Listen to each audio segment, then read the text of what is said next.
votre plus grande allégeance. Ce n'est pas ce que vous croyez. C'est une graine qui sommeille en vous. Si vous avez déjà ressenti le poids être le chêne parfait dans le jardin bien ordonné d'un autre, alors que votre âme est une forêt entière, vous n'êtes pas seul. Vous connaissez cet épuisement subtil, cette fatigue être fort, fiable, immuable. Cette sensation de soutenir des branches qui ne sont pas les vôtres, jusqu'à en perdre le souffle. C'est une solitude particulière, celle des âmes qui ont appris à élaguer pour se conformer, croyant que l'approbation extérieure était l'unique soleil possible. Nous appartenons à ce jardin silencieux. Mais que se passe-t-il lorsque la graine sauvage en vous aspire à un sol que vous n'avez pas encore osé toucher? Et si le courage de décevoir était le terreau le plus fertile pour votre croissance? Au commencement, il y a le rôle. Le personnage que vous avez appris à jouer avec une maîtrise parfaite. Celui du pilier, de l'ami fiable, de l'enfant responsable, du partenaire qui ne flanche jamais. Vous avez étudié le script. Vous connaissez chaque réplique. Vous portez le costume avec une telle aisance, que vous avez presque oublié la peau qu'il y a dessous. Le jardin est magnifique. Les allées sont droites, la pelouse est impeccable. Chaque arbre est à sa place. Et vous êtes le chêne majestueux au centre, celui qui offre son ombre, celui sur lequel on peut compter. Les applaudissements sont subtils mais constants.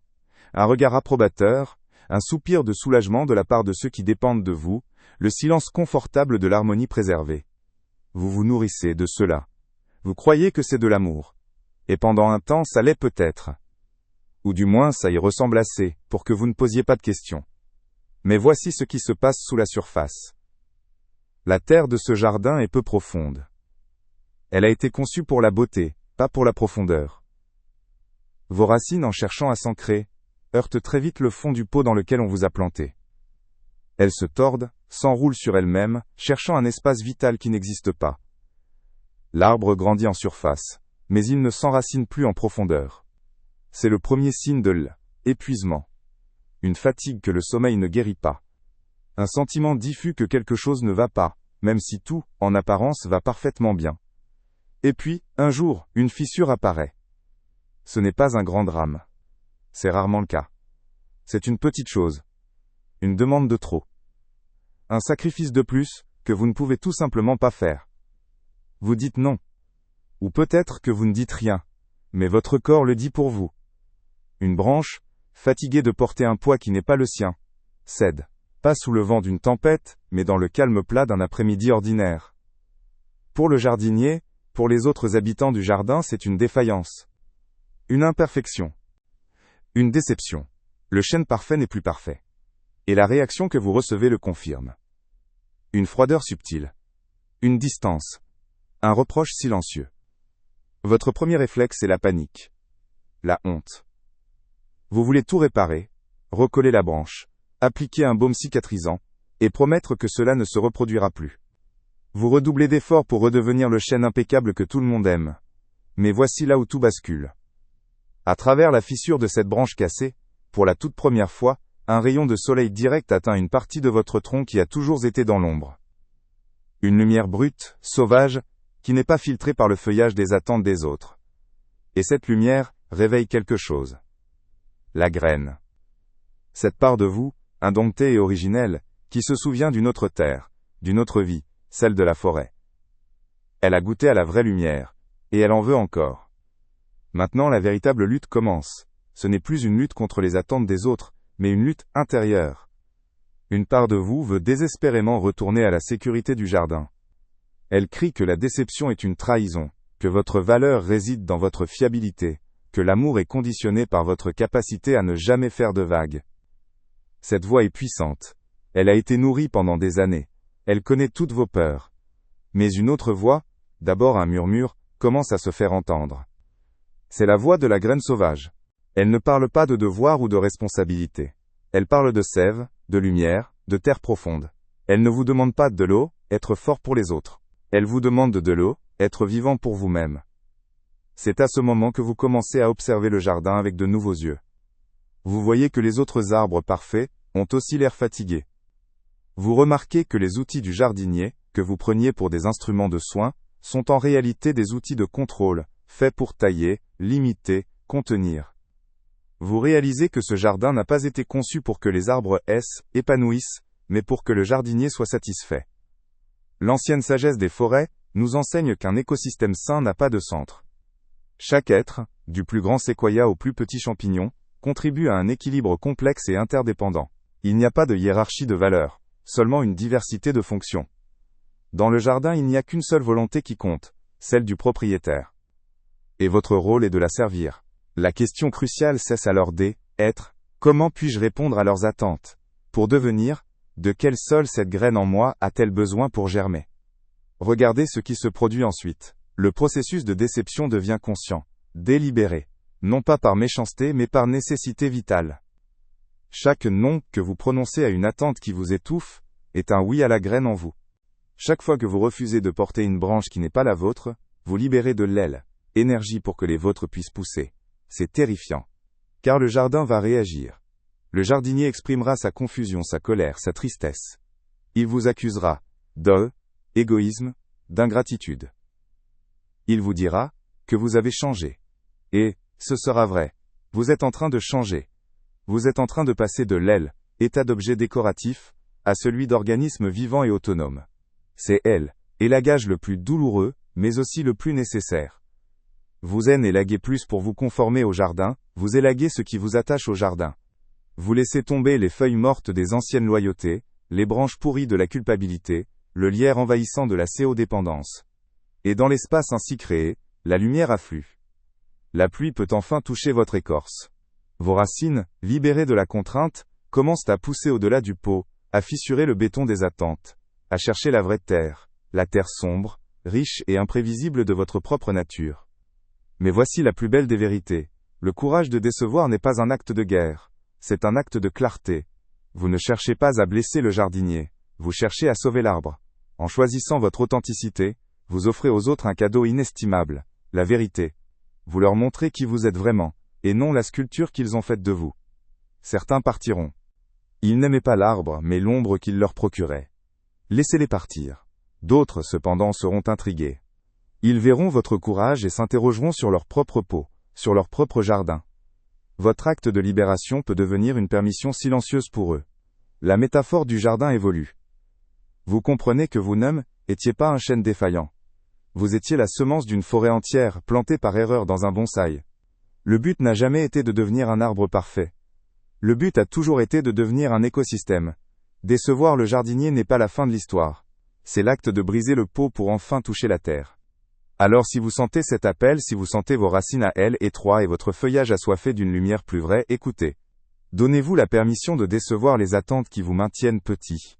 Non pas pour être rebelle, mais pour être réel. Commencez petit.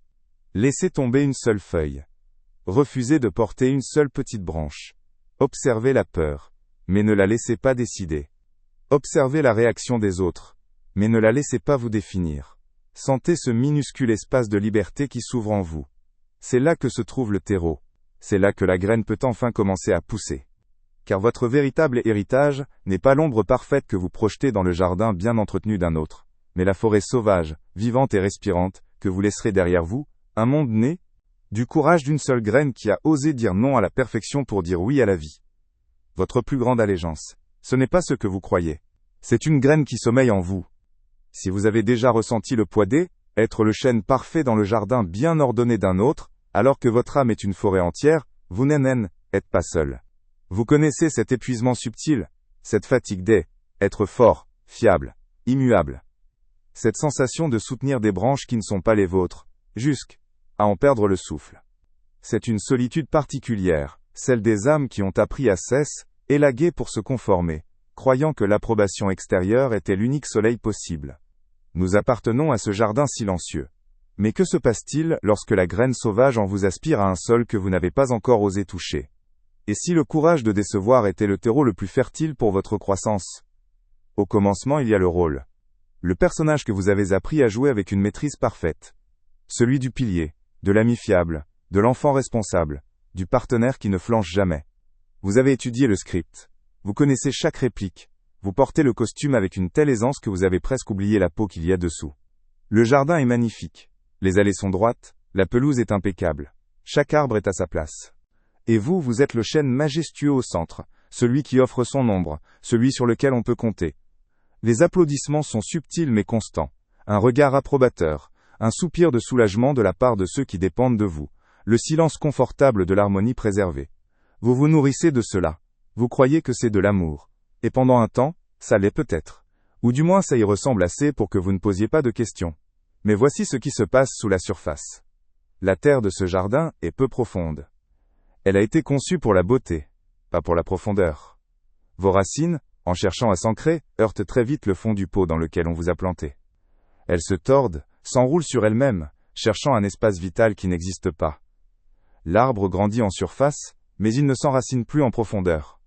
C'est le premier signe de l'épuisement. Une fatigue que le sommeil ne guérit pas. Un sentiment diffus que quelque chose ne va pas, même si tout, en apparence, va parfaitement bien. Et puis, un jour, une fissure apparaît. Ce n'est pas un grand drame. C'est rarement le cas. C'est une petite chose. Une demande de trop. Un sacrifice de plus que vous ne pouvez tout simplement pas faire. Vous dites non. Ou peut-être que vous ne dites rien, mais votre corps le dit pour vous. Une branche, fatiguée de porter un poids qui n'est pas le sien, cède. Pas sous le vent d'une tempête, mais dans le calme plat d'un après-midi ordinaire. Pour le jardinier, pour les autres habitants du jardin, c'est une défaillance. Une imperfection. Une déception. Le chêne parfait n'est plus parfait. Et la réaction que vous recevez le confirme. Une froideur subtile. Une distance.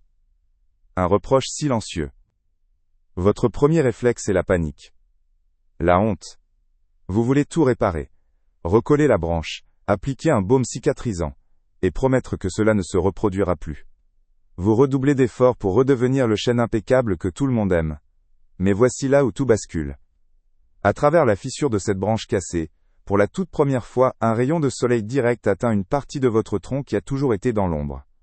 Une lumière brute, sauvage, qui n'est pas filtrée par le feuillage des attentes des autres. Et cette lumière réveille quelque chose. La graine. Cette part de vous, indomptée et originelle, qui se souvient d'une autre terre, d'une autre vie, celle de la forêt. Elle a goûté à la vraie lumière, et elle en veut encore. Maintenant la véritable lutte commence. Ce n'est plus une lutte contre les attentes des autres, mais une lutte intérieure. Une part de vous veut désespérément retourner à la sécurité du jardin. Elle crie que la déception est une trahison, que votre valeur réside dans votre fiabilité, que l'amour est conditionné par votre capacité à ne jamais faire de vagues. Cette voix est puissante. Elle a été nourrie pendant des années. Elle connaît toutes vos peurs. Elle vous rappelle chaque regard approbateur, chaque moment de paix apparente que vous avez acheté au prix de votre silence. Elle brandit la culpabilité comme un sécateur, prête à tailler la moindre pousse de rébellion. Elle vous murmure que sans le jardin, vous n'êtes rien. Juste un arbre solitaire, exposé à tous les vents, sans personne pour l'admirer. Et la peur que cette voix engendre est glaciale, paralysante. Mais écoutez attentivement. Sous ce vacarme, une autre voix, d'abord un murmure, commence à se faire entendre. C'est la voix de la graine sauvage.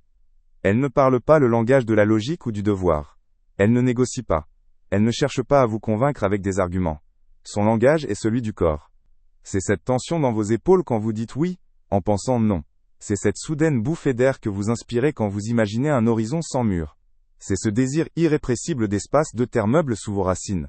Cette voix ne vous promet pas la sécurité. Elle ne vous promet pas l'approbation. Elle vous promet quelque chose de bien plus fondamental. La vie. Elle ne vous demande pas de être fort pour les autres. Elle vous demande de être vivant pour vous-même. Et voici où le discernement devient crucial. Vous devez apprendre à distinguer la voix de la peur, de la voix de votre instinct. La première parle de ce que vous pourriez perdre. La seconde, de ce que vous pourriez enfin devenir. C'est à ce moment que vous commencez à observer le jardin avec de nouveaux yeux. Vous voyez que les autres arbres parfaits ont aussi l'air fatigués. Vous remarquez que les outils du jardinier, que vous preniez pour des instruments de soin, sont en réalité des outils de contrôle, faits pour tailler, limiter, contenir. Vous réalisez que ce jardin n'a pas été conçu pour que les arbres épanouissent, mais pour que le jardinier soit satisfait de son œuvre. L'ancienne sagesse des forêts nous enseigne qu'un écosystème sain n'a pas de centre. Chaque être, du plus grand séquoia au plus petit champignon, contribue à un équilibre complexe et interdépendant. Il n'y a pas de hiérarchie de valeurs, seulement une diversité de fonctions. Dans le jardin, il n'y a qu'une seule volonté qui compte, celle du propriétaire. Et votre rôle est de la servir. La question cruciale cesse alors d'être, Comment puis-je répondre à leurs attentes, pour devenir, de quel sol cette graine en moi a-t-elle besoin pour germer? Regardez ce qui se produit ensuite. Le processus de déception devient conscient, délibéré, non pas par méchanceté, mais par nécessité vitale. Chaque non que vous prononcez à une attente qui vous étouffe, est un oui à la graine en vous. Chaque fois que vous refusez de porter une branche qui n'est pas la vôtre, vous libérez de énergie, pour que les vôtres puissent pousser. C'est terrifiant. Car le jardin va réagir. Le jardinier exprimera sa confusion, sa colère, sa tristesse. Il vous accusera d'égoïsme, d'ingratitude. Il vous dira que vous avez changé. Et ce sera la plus grande vérité qu'il ait jamais prononcée à votre sujet. Vous êtes en train de changer.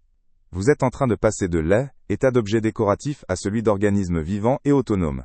C'est élagage le plus douloureux, mais aussi le plus nécessaire. Vous énisme vie pour vous conformer au jardin, vous élaguez ce qui vous attache au jardin. Vous laissez tomber les feuilles mortes des anciennes loyautés, les branches pourries de la culpabilité, le lierre envahissant de la CO-dépendance. Et dans l'espace ainsi créé, la lumière afflue. La pluie peut enfin toucher votre écorce. Vos racines, libérées de la contrainte, commencent à pousser au-delà du pot, à fissurer le béton des attentes, à chercher la vraie terre, la terre sombre, riche et imprévisible de votre propre nature. Mais voici la plus belle des vérités. Le courage de décevoir n'est pas un acte de guerre, c'est un acte de clarté.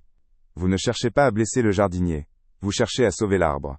En choisissant votre authenticité, vous offrez aux autres un cadeau inestimable, la vérité. Vous leur montrez qui vous êtes vraiment, et non la sculpture qu'ils ont faite de vous. Et cette vérité agit comme un miroir. Certains partiront. Ils ne pourront pas supporter le reflet. Car ils n'aimaient pas l'arbre, mais l'ombre qu'il leur procurait.